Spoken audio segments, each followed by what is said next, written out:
కొత్త సంవత్సరం 2024 తొలి రోజున తెలంగాణ సీఎం రేవంత్ రెడ్డి యాదాద్రి శ్రీ లక్ష్మీ నరసింహస్వామి ఆశీర్వచనాలు పొందారు. యాదాద్రి ఆలయ ప్రధాన అర్చకులు, అర్చక బృందం సోమవారం హైదరాబాద్లోని సెక్రటరియట్లో సీఎం రేవంత్ని కలిసి ఆశీర్వదించారు. ఈ సందర్భంగా శాలువా కప్పి ఆయనను సన్మానించారు. ఇందుకు సంబంధించిన వీడియోను తెలంగాణ కాంగ్రెస్ ఎక్స్ వేదికగా పంచుకుంది. ఇక సీఎం రేవంత్ రెడ్డి కొత్త సంవత్సరం తొలి రోజు సోమవారం బిజీగా గడిపారు. రాజ్భవన్కు వెళ్లి గవర్నర్ తమిళిసై సౌందరరాజన్కు నూతన సంవత్సర శుభాకాంక్షలు తెలిపారు.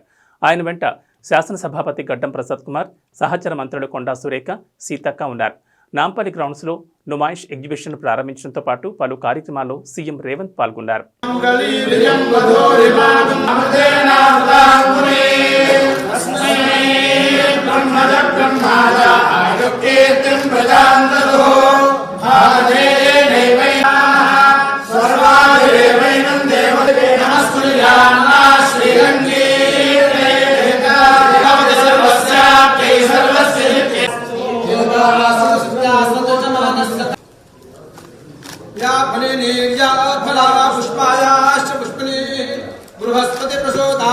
పూరా లోకల్ మీకోసం మా ఛానల్ మీ జిల్లాకు, మీ మండలానికి, మీ గ్రామానికి, మీ ప్రాంతానికి, మీ వీధికి, మీ ఇంటికి, మీ వద్దకి, ఎక్కడికైనా ఎప్పుడైనా మా పూరా లోకల్ ఛానల్ వస్తుంది.